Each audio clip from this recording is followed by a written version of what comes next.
Hey everyone, Rho here. Today we're discussing the Imperium Sanctus, as we ask the question, who, if anyone, could be appointed its warden? General spoiler warning to begin, as the events we are discussing today are from across the Warhammer 40k universe, so you have been warned. But, with that said, let's just jump straight in. Okay. Now, as we know, the Imperium is torn into two separate halves by the great rift known as the Cicatrix Maledictum, and due to the sheer logistical nightmare that this represented, Guilliman appointed Dante, chapter master of the Blood Angels, as the warden of the northern half, known as the Imperium Nihilus. Dante is now responsible for literally half of the population of the Imperium. No pressure there then. And look, while we know this was done primarily due to those logistical problems making it nigh on impossible for Guilliman to manage both sides of the rift, it still represented an astronomical amount of trust and faith from Guilliman. With that appointment, Dante became arguably the second most powerful man in the Imperium, behind only Guilliman himself. So, although the Warden of Imperium Nihilus may have been due to necessity, and for a much needed hero and beacon of light amid the darkness, which isn't something the Imperium Sanctus necessarily needs quite as much, considering it's primarily Guilliman's main stomping ground, and it still has the guiding light of the Astronomicon. What if Guilliman did need to appoint a Warden of Sanctus? Say the next stage of Indomitus was to be across the Great Rift, and he had no idea how long he would be gone for. It's not like he has the most trust in the rest of the power players within the Imperium. A Warden may be his best bet. So just who could it be? Who would Guilliman turn to? Well, perhaps the first and most obvious possibility is Marnius Calgar. Guilliman's faith and trust is largely placed in the direction of the Astartes, and none more so than his own sons. Calgar himself is a legend of renown across the Imperium. Yes, his star may have been overshadowed by the return of his own Primarch, but that's no fault of his own, and it doesn't erase the experience and accolades that he has earned throughout his lifetime. Calgar represents everything that is the best qualities of the Adeptus Astartes. It is no mistake or chance that he has risen to the rank of Chapter Master. And it is no mistake that he is revered by chapters of all lineages. Now, perhaps the biggest advantage Calgar has in regards to a possible warden role is that the position of Chapter Master of the Ultramarines has always entailed more governance and politics than quite possibly any other Chapter Master out there. The Ultramarines have always been responsible for the 500 worlds of Ultramar, and yes, apparently their hands-on control of the entire empire was withdrawn somewhat by Guilliman's own orders due to his own Codex Astartes breaking down the legions, but the fact remains Macragge has always been the heart of Ultramar, and as such the ruler of the Ultramarines has had far more to govern than just a chapter. Even with Guilliman's recent reforms and decree for Astartes control to be retaken, he has continued to keep Calgar in control of the core worlds of Ultramar, which can only be taken as a sign of confidence in his Chapter Master. So with all this in mind, with his relevant experience at leadership within a far larger sphere, and the experience he must have gained playing the balancing game of politics within the worlds and governors, Marnius Calgar may well represent the best and most logical choice, at least from Guilliman's perspective. and honestly it's only Guilliman's perspective that counts. However, if there's one thing that Guilliman is struggling with right now, aside from the powers of chaos of course, it is the perception that he's recreating his Legion of old, that the Ultramarines and successors are now nothing more than the Ultramarines Legion in all but name. So appointing one of his own sons as Warden of Imperium Sanctus, well, that may just be a bridge too far for many people to take. And it's for that reason that ultimately I don't think Guilliman would look to his own sons. So who else could Guilliman turn to? Well, again, I feel Guilliman would look towards Astartes first and foremost. And so if not one of his own sons, it would have to be someone with whom he would have the utmost confidence in. While there may not be any legendary figures quite up to the status of Dante south of the Rift, there does remain a few figures to which he could turn.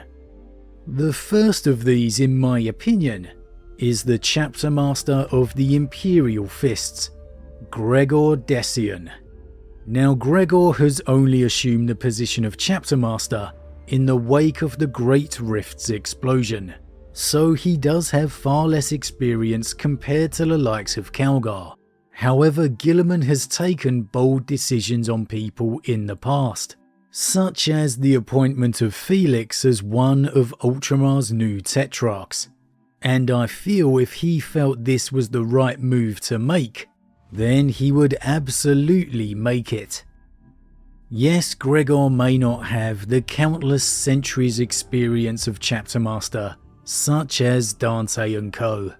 However, no one ascends to that position by sheer luck or happenstance, and especially so for a Chapter Master such as the Imperial Fists. Gregor is more than capable for the task he is set. He is a son of Rogel Dawn after all. And that for me is the key.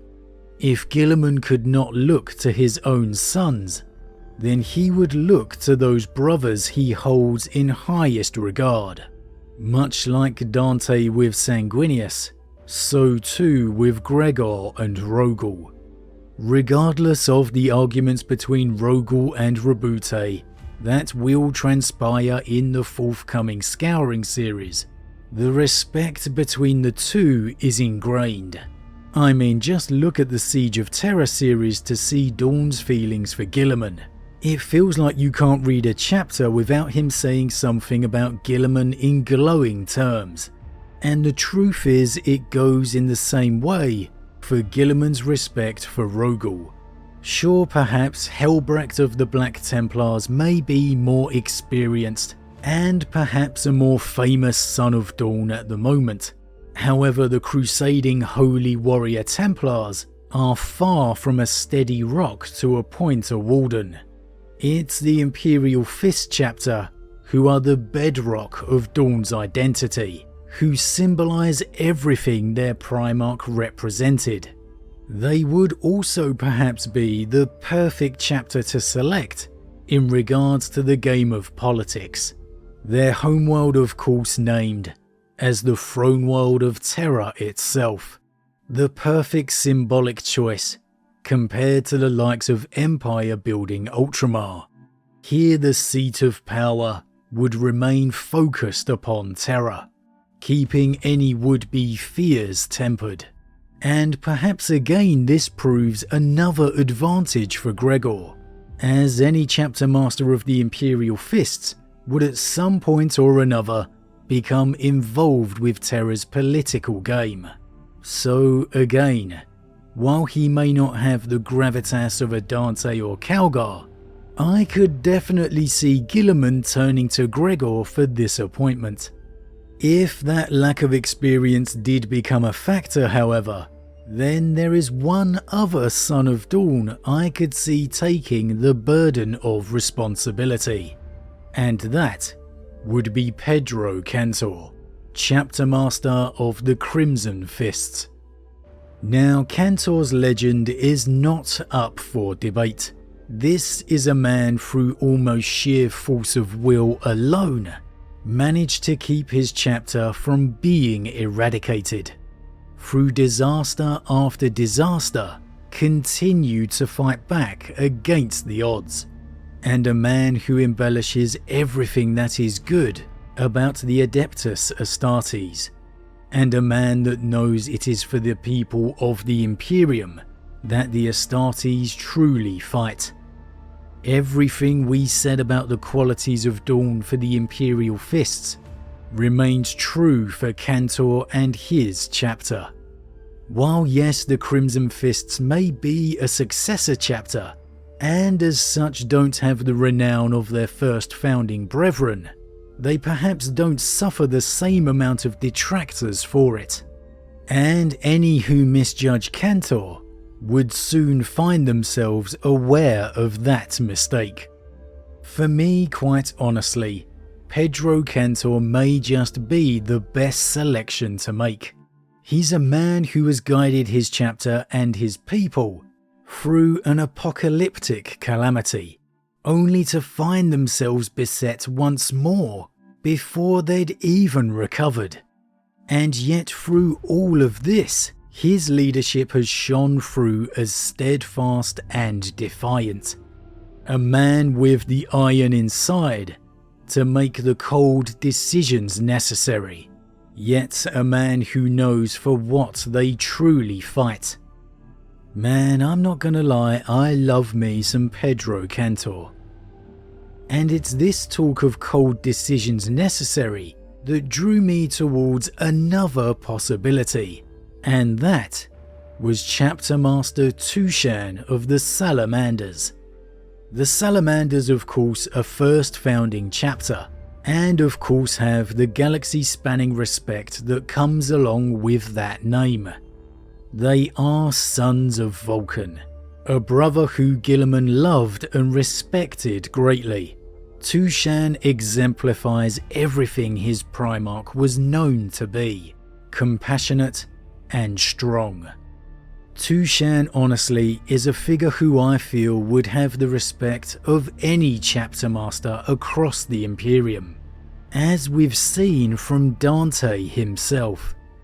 And he is experienced and accomplished enough to be able to bear and deal with the weight of the Warden responsibility. If it was for the best interests of the people of the Imperium, I have no doubt Guilliman would turn to Tushan. However, it's the cold decisions part that makes me slightly hesitant.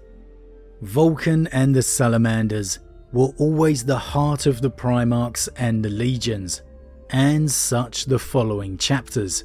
They will suffer any wound or loss to defend the people of the Imperium, even if that means ceding the tactical advantage to save a life. And I'm just not sure that's something the Warden of Imperium Sanctus would be able to do. As the saying goes, with great power comes great responsibility. Sometimes hard decisions must be made to gain the larger victory, and that's something the Salamanders struggle to do.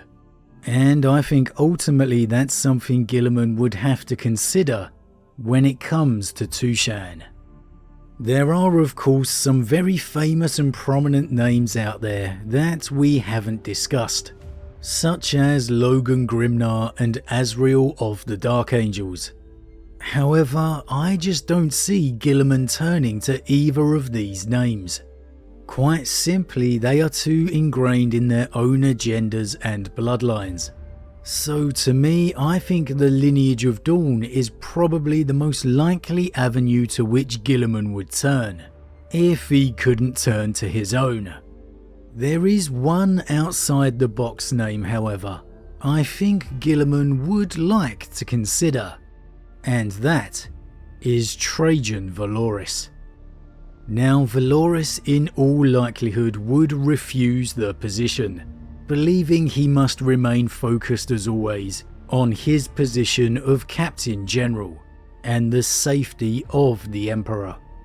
However, Valoris could probably be the perfect choice.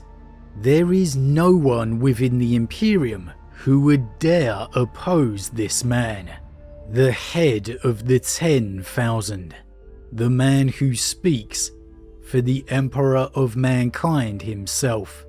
Valoris comes with a gravitas that no one other than Guilliman himself can match. And I don't think that's up for debate. He is the Captain General of the Emperor's Custodes. Where he walks, the Emperor walks with him.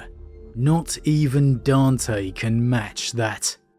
He also, of course, has a seat at the High Lord's table, so that keeps any of Terra's politics in check.